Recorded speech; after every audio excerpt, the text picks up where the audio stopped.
Well, welcome back to the channel. Hope everyone's finding this video in good health. I'm back in Washington, shaved my beard off. It's a little bit warm down here to have fuzzy cheeks, so at least to me anyways. But I'm going to be over at a friend's house. He's doing some remodel work in his house and we're going to be helping him. So today we're going to start working in a laundry room, doing some tile work and stuff like that. So hopefully you enjoy this video. Hopefully we can learn something together. And God bless. See you here soon. So while in the process of doing the laundry room, we're also going to tile the floor in the bathroom on this remodel. And we'll get in here and just start talking about that here in just a second. A new gizmo gadget that I learned about today that we're going to put in where the toilet goes, because when you tile the floor of a bathroom, it's obviously easier to remove that stuff than to try and cut tile and go around it. So let me show you about this gadget. So what we have here is what's called a mechanical test plug. You put it in there, you can buy it at your hardware store. You put it in the top of where the toilet bowl would sit, and then you twist it around and it totally seals it off so you're not getting the septic gases coming back up. So pretty inexpensive, but it's a good handy tool to have around. So if you're going to do something where you're removing your toilet, whether it's to replace it or change whatever, and it's going to be off for a little while, probably ought to get one of these, because plastic and tape does not necessarily seal the gases off from leaking out, but this one here should. So let's get it put in.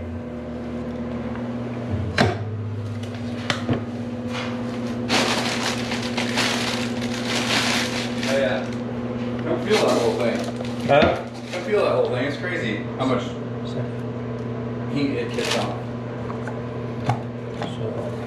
You want me to do that while you video me? So it slides in like that, and then you just twist it. No, hold on a second. We're gonna pull this so that, because this one has an extra. Oh, okay. Oh, I guess this one doesn't. Never mind. Yep. So you just slide it in there. Slide it in there. So I was right. It goes right in like that.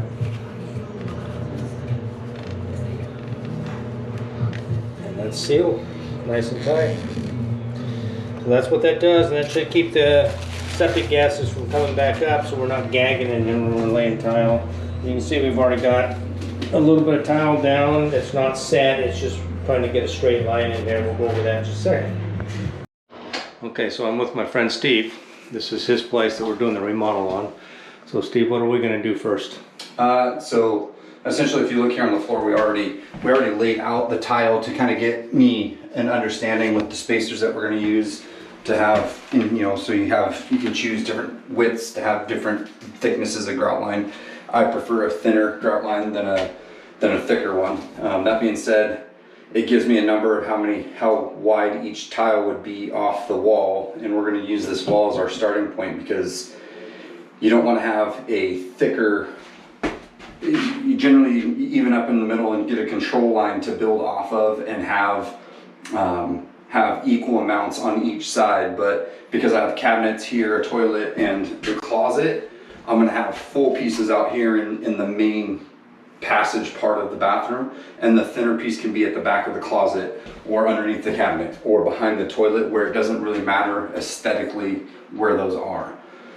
If not, you would adjust and you'd have the same cut widths on both sides along with the full pieces in the middle. So that being said, today we're going to start with just full pieces right off this wall and go. So on the floor here, Reed and I are going to snap what we call a control line. What I'm going to start with. Line here, which lines up with the middle of this second tile grout line. Yep. And we'll set this line here first and get that all nice and straight. And then we can set this one in here, which will give us a distance off the wall. Yep. And it'll allow just a little bit of gap with the wall, which trim and all of the window or the wall treatments that are going to occur are going to hide that. And it allows you to keep a nice, straight, crisp line with your tiles moving through the rest of the bathroom. So we're going to do a chalk line round.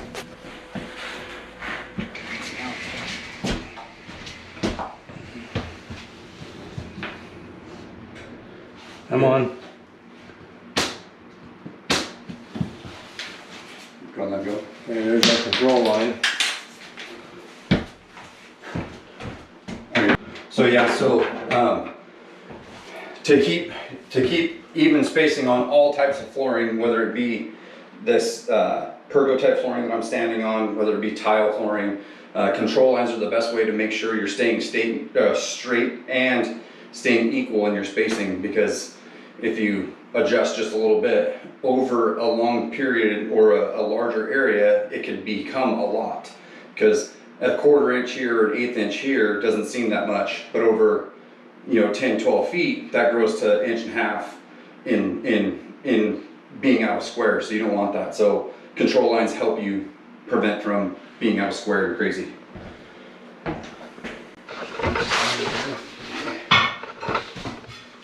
So you put this in the bathtub. This one that's a start for another line. So then this is our start on this line here. So then we would actually put the factory, so always have your factory to factory edges together, and then if you have a cut line, you can put that to the wall or to the tub or whatever it is that you're working around or working with. I already had some pieces cut with the spots that for the vent here that we're having to work around. And so then we'll end up getting some mud mixed up, start putting some mud on the floor and setting tiles and going from there. Cool. Our good old VersaBond gray thin set for our tile here.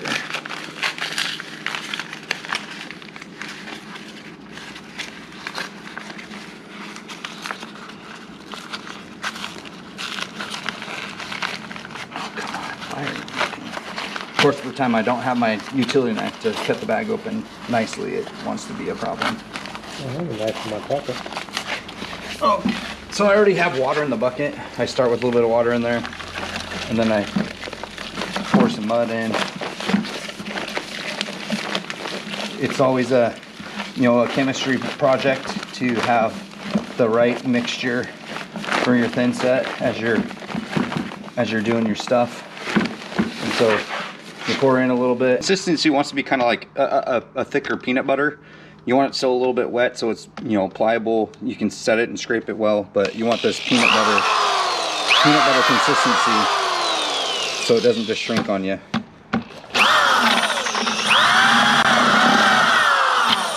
think we're probably pretty good at that.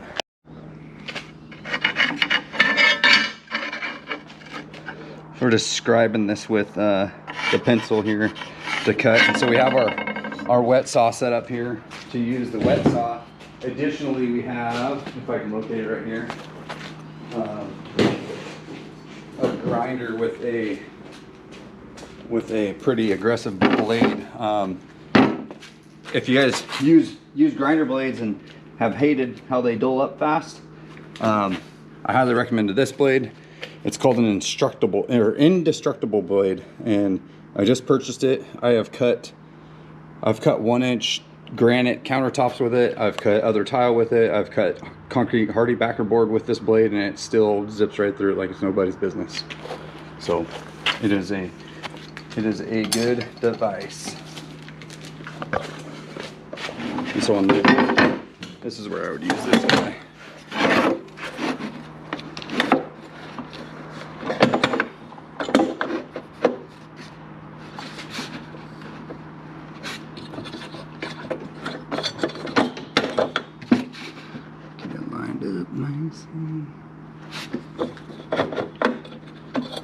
Use this guy to keep it square.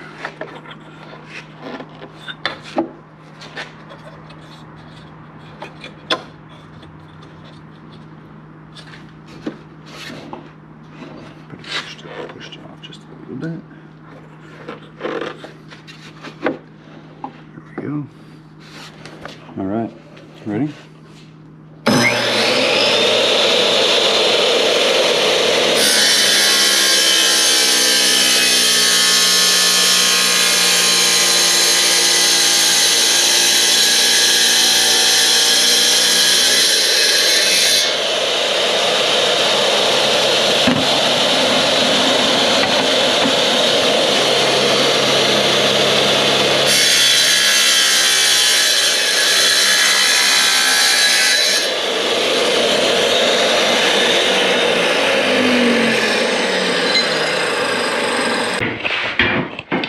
And then set our long pieces up, get them out of the way, pick up all our little spacers here. And our piece of tile. And then what we'll do is we'll go in here with our bucket scraper. It might be a little thin, we'll try it. Put this on the floor, use our scraper. I'm using a 1/4 inch square notch trowel right now for mine. I like to use that versus a 1/2 inch when I'm trying to join up to other floor surfaces, because if you have too big of a notch, then your tile ends up being super high and it makes it a little difficult to have it equal.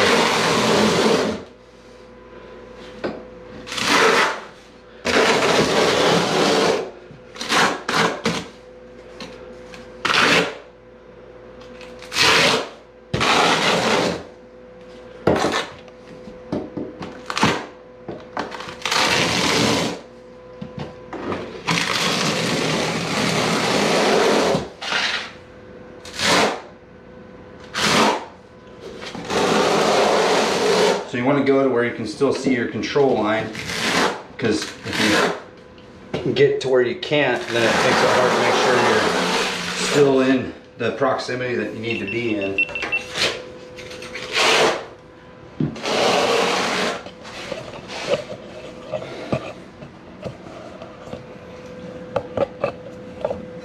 So you do that, you get it all done. You can put a little bit of mud on your tile.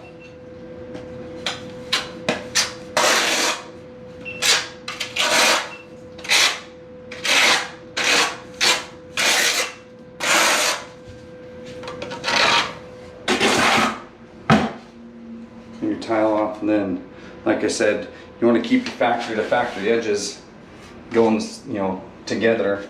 And so at this point we clean off our edge. And we set this guy in here. Wiggle it just a little bit, get it set down.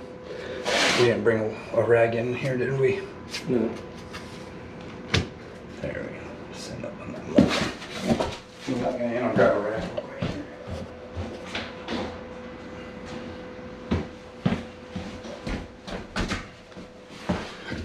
We clean off our tile, get a little bit of mud on it as we're moving along here.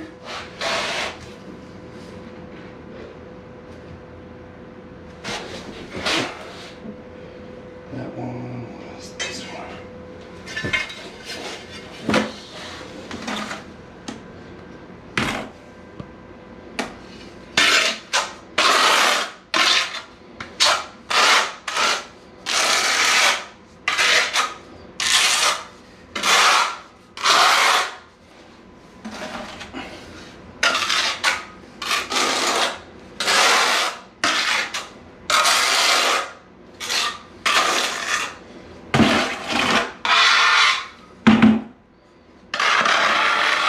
Nice thing about the flat edge on one of these sides of the tile is you can use the flat edge to clean it off if your tile, or if you get mud on one edge. Spacers.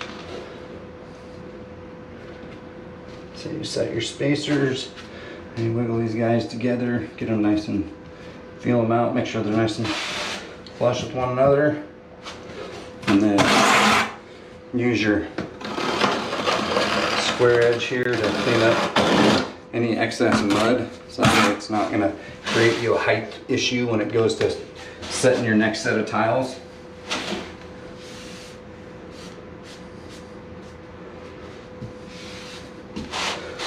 So let me put this full.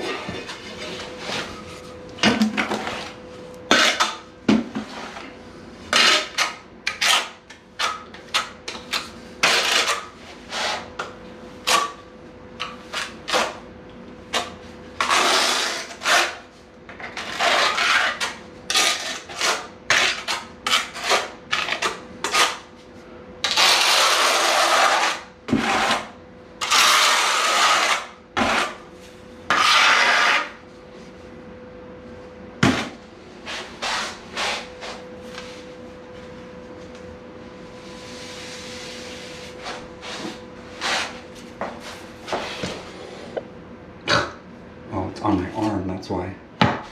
I'm like, why does it keep getting all over the tile? So make sure your arms and hands are clean, because that'll avoid this big mess that I just made on this tile, because it was sitting on my arm.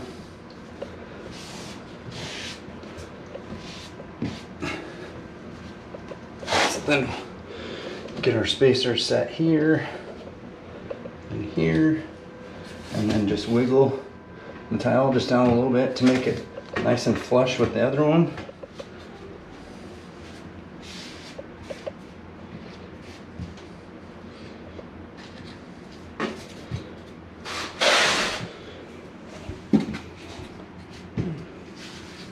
So your control line up there is off just a little bit. It's just wiggling because it's Yeah. you know, getting itself set. So yeah, just like that. The unfortunate part is we're gonna have you come out of the tub, because if I do a cross and come down, I'm going to. we'll get stuck with you in there. So there it is, setting down on there. Gonna let it sit overnight, and then we'll put the grout in it tomorrow. We'll do the closet tomorrow. And the reason is because this is wet right here, still has it set up. We don't want to step on that to reach in there and, you know, booger it up. So we'll let this sit overnight. We'll put those down real quick, then come in and grout the rest and get it all grouted. So that'll be tomorrow, and then the bathroom floor will be done. We'll move on to the laundry room.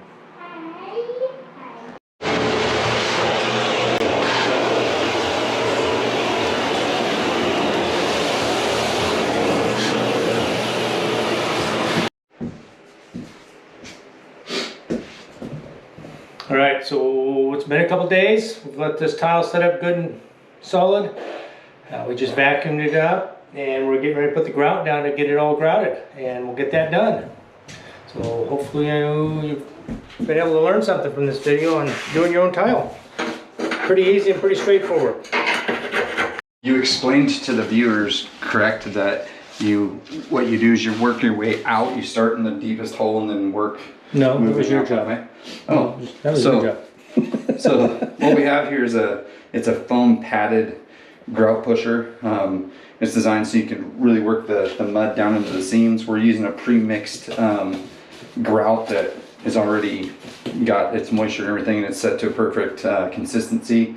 We'll start pushing in there. So as you start your grouting, you want to grout from your deepest spot and work your way out the door, so that way you don't get yourself trapped in here like sitting in the tub like I was when we were doing the tile. So we're going to start here in the back of the toilet and move our way out. So you just pick up the big old glob, don't be afraid, lay it on there, and you can do sideways motions, you can do back and forth motions, you can do wax on, wax off motion with the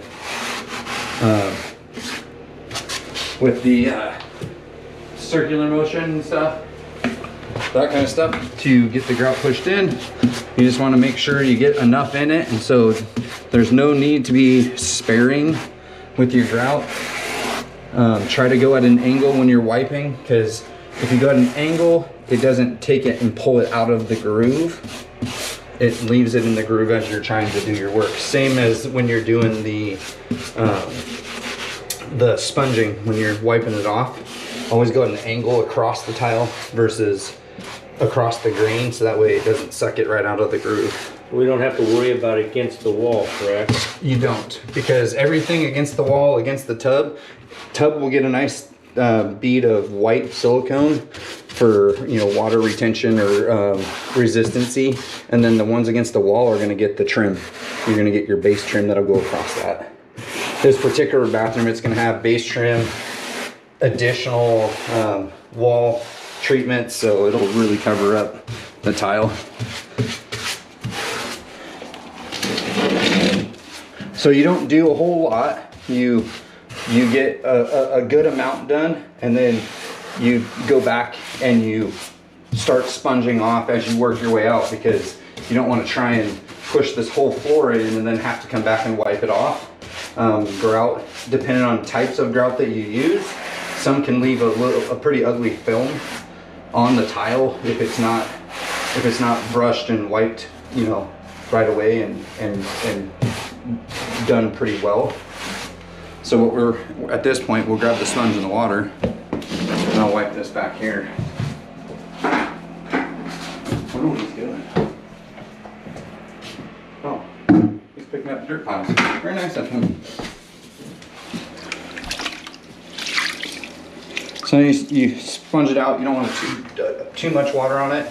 Like I said, you want to try and go an angle across the things. The ones against the wall, though, you kind of have to go with the grain, right? But don't try not to go the same direction every time, so that way you're not pulling the grout out of the hole, because you're going to pick up enough of it just by wiping.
Beat it, Max.